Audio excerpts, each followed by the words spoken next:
I was radioactive. Here's what it's really like to get treated for thyroid cancer. This article was written by Christine Coppa and provided by our partners at Prevention. 2 years ago, I found myself standing in the basement of Morristown Medical Center, where the nuclear medicine department is located.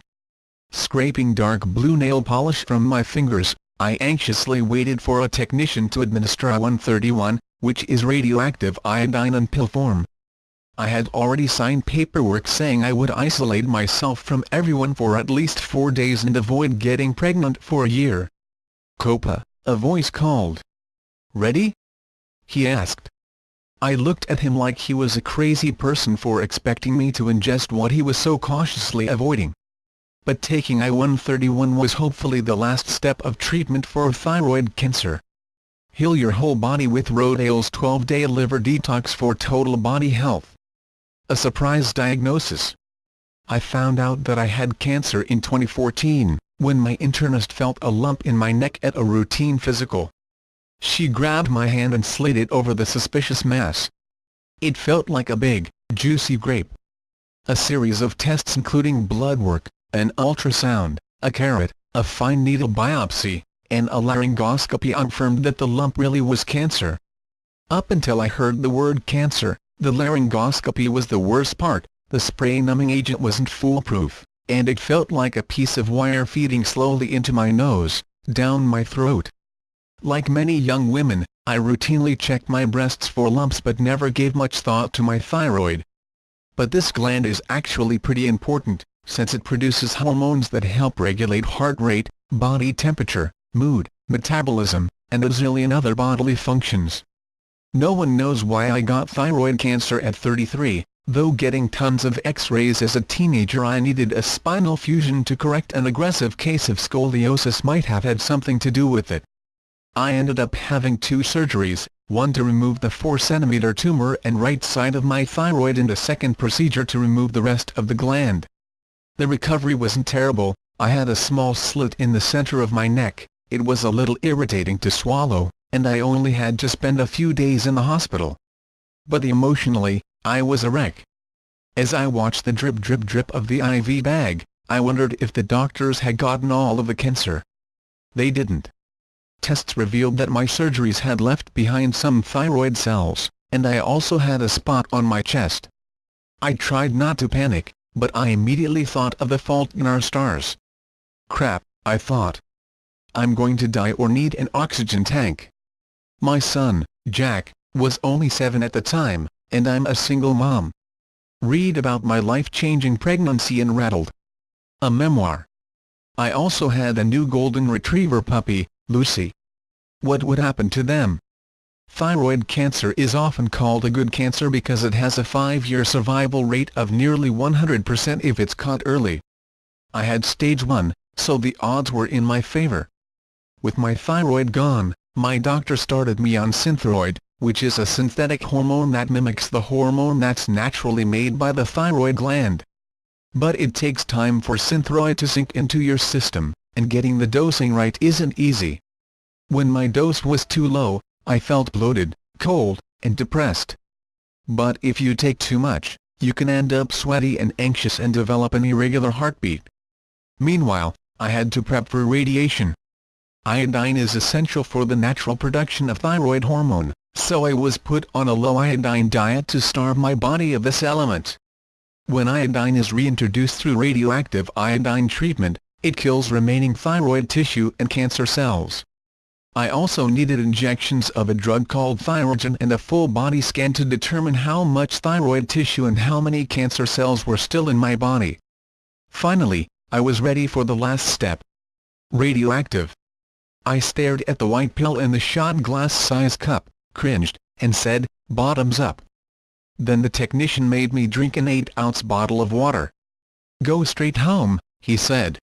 "By the time you get there, you'll be able to set off alarms in airport security lines or alert authorities something radioactive is traveling through the Lincoln Tunnel." I laughed, but he was serious. I was dangerous to others, including Jack and Lucy. They had already gone to live at my father's home for 5 days. I drove home to my apartment while listening to Radioactive by Imagine Dragons. Needed to find some humor in the situation. When I got to my front door, I put on plastic blue surgical gloves before touching the handle and entering the place where my child played with Legos and ate his meals. I felt explosive. I had already stocked up on supplies, including cheap underwear, bedding, and pajamas from Walmart. I planned to throw them out in a doubled-up garbage bag instead of washing them twice with hot water and detergent per my doctor's instructions. Maybe if I didn't have a young son, I wouldn't have been so paranoid about contamination. I drank what seemed like buckets of spring water in those first hours. It's important to stay hydrated and also flush out your body frequently. When I had to use the bathroom, I knew I was supposed to cover the seat with paper and flush twice. I decided to flush 3 times while wearing blue surgical gloves. My son would soon use the same bathroom. We only have one and I couldn't be too careful. At 2 a.m. I woke up suddenly and knew the I-131 had kicked in. It felt like someone punched me in my neck. I got up to use the bathroom and caught my reflection in the vanity mirror. My face and neck were bloated and swollen. Within 12 hours of treatment, I had to start sucking on sour hard candy.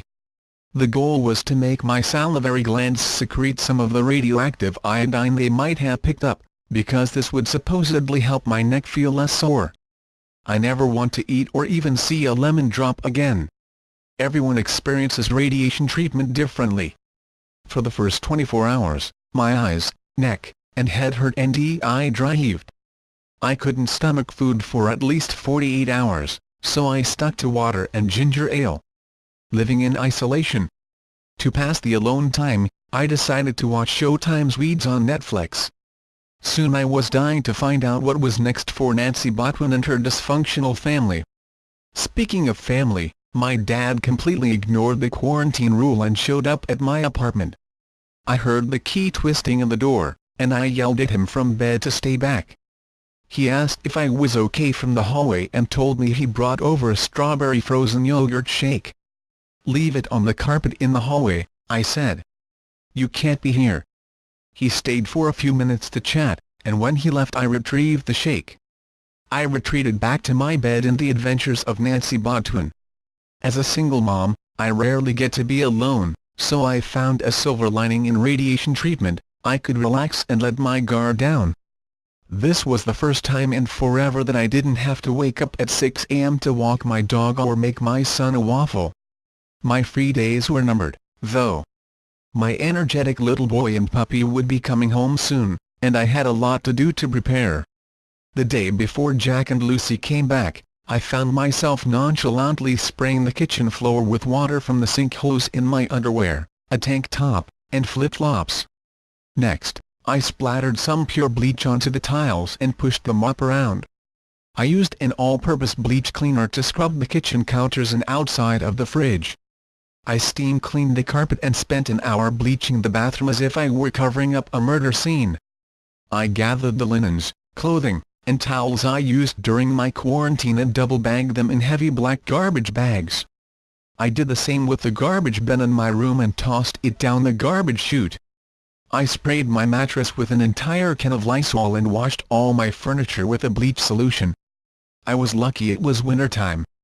Crisp, cold air circulated through the apartment, ridding it of the harsh chemical smell.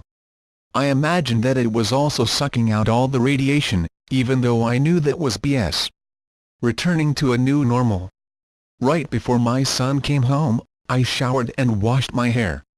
I put on workout clothes and swiped some bronzer and blush on my face to camouflage my pale skin and the dark circles under my eyes. Jack and Lucy came bursting through the door. "Just be careful of Mommy's neck," I said as he wrapped his arms around me. I smelled his cookie puppy shampoo smell and smiled. Lucy had jumped up on the couch and was uncontrollably wiggling her butt like she hadn't seen me in 15 years. The reunion was wonderful and made my home whole again, but I was still cautious over the next few days. I asked my dad to cook meals for Jack, flush the toilet 3 times after each use, and used an all-purpose bleach cleaner on every surface, all the time. Jack was frustrated that I wouldn't play Legos with him, but I didn't want to touch the colorful plastic blocks. About 10 days later, I was back at the hospital for an hour-long whole-body scan, which determined that the radiation worked. The spot on my chest was UF1. 2 years later, I identify as a cancer survivor, even though I won't be considered in full remission until I reach the 5-year mark.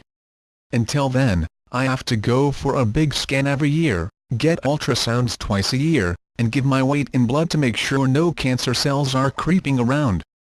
In 2015 I had a fine needle biopsy because something showed up on an ultrasound. It wasn't cancer, but waiting to hear those words was excruciating. Some thyroid cancer survivors hide their scars with a scarf, but I don't. I consider it a badge that shows where I've been and what I am capable of overcoming. It's a reminder that I can look fear in the face and beat it,